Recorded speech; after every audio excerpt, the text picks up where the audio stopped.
So guys, in this lecture I am going to discuss with you about C program to print table of a number. So ముందు for loop చూస్తారు కదా, for loop తర్వాత ఇప్పుడు so టేబుల్ని ఎలా print చేస్తారు, 3 table కానీ 2 table కానీ, అది నేను మీకు ఇప్పుడు డీటెయిల్గా చెప్తాను.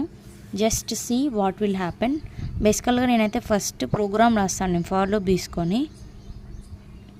సో నార్మల్ ఇంక్లూడ్ stdio.h ఇది మీకు తెలుసు.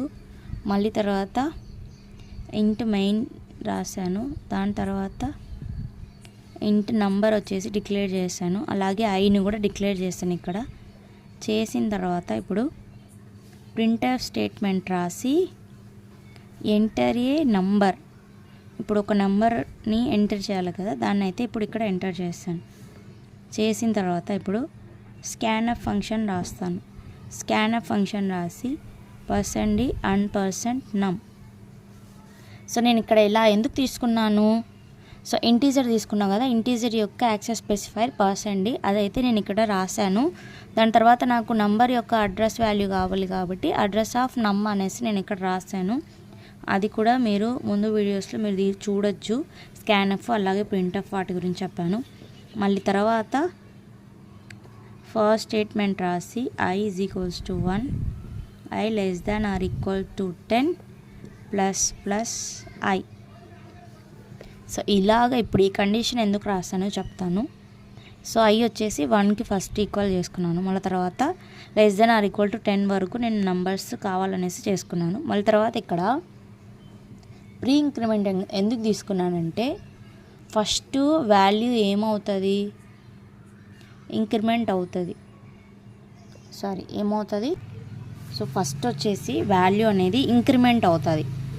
బేసికల్గా i++ పోస్ట్ ఇంక్రిమెంట్లో అయితే ఒరిజినల్ వాల్యూ ఫస్ట్ అలాగే ఉండి మళ్ళీ తర్వాత ఇంక్రిమెంట్ అవుతుంది. బట్ ఇందులో మాత్రం ఫస్ట్ ఇంక్రిమెంట్ అవుతుంది. అందుకోసం అనేసి నేను ఇది తీసుకున్నాను.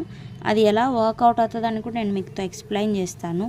మళ్ళీ తర్వాత ప్రింట్ఎఫ్ స్టేట్మెంట్ రాసి %d రాసి దాని తర్వాత తీసుకొని మళ్ళీ తర్వాత నంబర్ తీసుకొని అలాగే ఐని కూడా నేను ఇక్కడ రాశాను, ఎందుకంటే అవి ప్రింట్ అవ్వాలి కదా.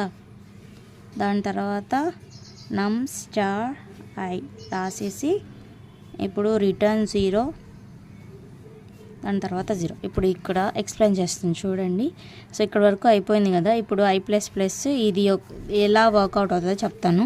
%d % అని పెట్టాను కదా, నంబరు i ఇక్కడ లాస్ట్లో ఏం ప్రింట్ అవుతుంది, ఈ %d వచ్చేసి నంబర్ i అనేది ప్రింట్ అవుతుంది. అంటే ఎలాగంటే ఫస్ట్ వచ్చేసి ఒక నెంబర్ 1 ఏ టేబుల్ తీసుకుందాం, ఫర్ ఎగ్జాంపుల్ 2 తీసుకున్నాం. సో నెంబర్ వచ్చేసి ఇక్కడ డిక్లేర్ చేస్తాం కదా, ఆ నెంబర్ 2 తీసుకున్నాం. అదే ఇక్కడ రాశాను.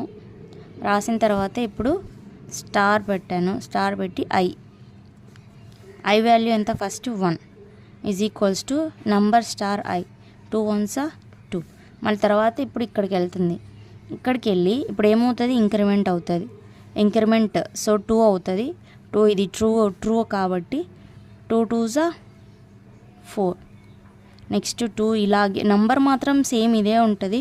ఇది మాత్రం i ఉంది కదా, అది మాత్రం చేంజ్ అవుతూ ఉంటుంది. 2 3s 6, 2 4s 8, నెక్స్ట్ 5, 2 5s 10. ఇక్కడ నాకు ప్లేస్ లేదు, నేను ఇక్కడ రాస్తాను చూడండి. 2 6s 12, నెక్స్ట్ 7 ఇంక్రిమెంట్ అవుతుంది, నెక్స్ట్ 8 ఇంక్రిమెంట్ అవుతుంది, నెక్స్ట్ 9 కూడా ఇంక్రిమెంట్ అవుతుంది. దాని తర్వాత సో 10 <= 10, దట్ ఈస్ ట్రూ కాబట్టి 20 వరకు ప్రింట్ అవుతుంది. మళ్ళీ తర్వాత 11 కూడా వస్తుంది. వచ్చిన తర్వాత ఇది ఫాల్స్ కదా, ఫాల్స్ అయినప్పుడు ఎగ్జిట్ అయిపోతుంది. ఎగ్జిట్ అయిపోయి ఇంతవరకు మాత్రమే మనకు నా అవుట్పుట్ అనేది వస్తుంది.